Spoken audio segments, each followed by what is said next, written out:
أعوذ بالله من الشيطان الرجيم بسم الله الرحمن الرحيم۔ اور اے رسول اس وقت کو یاد کرو جب تمہارے پروردگار نے فرشتوں سے کہا کہ میں اپنا ایک نائب زمین پہ بنانے والا ہوں، تو فرشتے تعجب سے کہنے لگے کیا تو زمین میں ایسے شخص کو پیدا کرے گا جو زمین میں فساد اور خون ریزیاں کرتا پھرے؟ حالانکہ اگر خلیفہ بناتا ہے تو ہمارا زیادہ حق ہے، کیونکہ ہم تیری تعریف سے تسبیح کرتے ہیں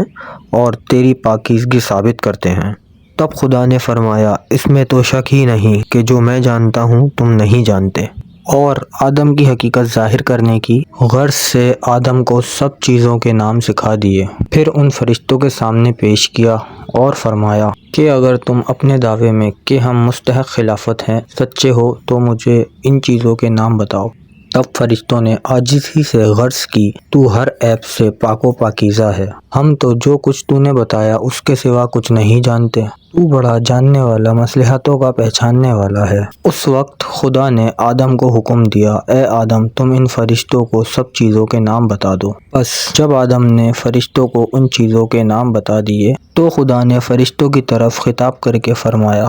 کیوں میں تم سے نہ کہتا تھا کہ میں آسمانوں اور زمینوں کے چھپے ہوئے راز کو جانتا ہوں، اور جو کچھ تم اب ظاہر کرتے ہو اور جو کچھ تم چھپاتے تھے وہ سب جانتا ہوں۔ اور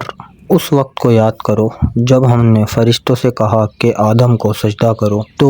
سب کے سب جھک گئے مگر شیطان نے انکار کیا اور غرور میں آ گیا اور کافر ہو گیا۔ اور ہم نے آدم سے کہا اے آدم تم اپنی بیوی سمیت بہشت میں رہا سہا کرو، اور جہاں تمہارا جی چاہے اس میں سے بے فراخت کھاؤ پیو، مگر اس درخت کے پاس بھی نہ جانا ورنہ پھر تم اپنا آپ نقصان کرو گے۔ تب شیطان نے آدم و حوا کو دھوکہ دے کر وہاں سے ڈگمگایا اور آخر ان کو جس عیش و راحت میں تھے اس سے نکال پھینکا، اور ہم نے کہا اے آدم و حوا تم زمین پر اتر پڑو، تم میں سے ایک کا ایک دشمن ہوگا، اور زمین میں تمہارے لیے ایک خاص وقت قیامت تک ٹھہراؤ اور ٹھکانہ ہے۔ پھر آدم نے اپنے پروردگار سے معذرت کے چند الفاظ سیکھے، بس خدا نے ان الفاظ کی برکت سے آدم کی توبہ قبول کر لی، بے شک وہ بڑا معاف کرنے والا مہربان ہے۔ اور جب آدم کو حکم دیا تھا کہ یہاں سے اتر پڑو تو یہ بھی کہہ دیا تھا کہ اگر تمہارے پاس میری طرف سے ہدایت آئے تو اس کی پیروی کرنا،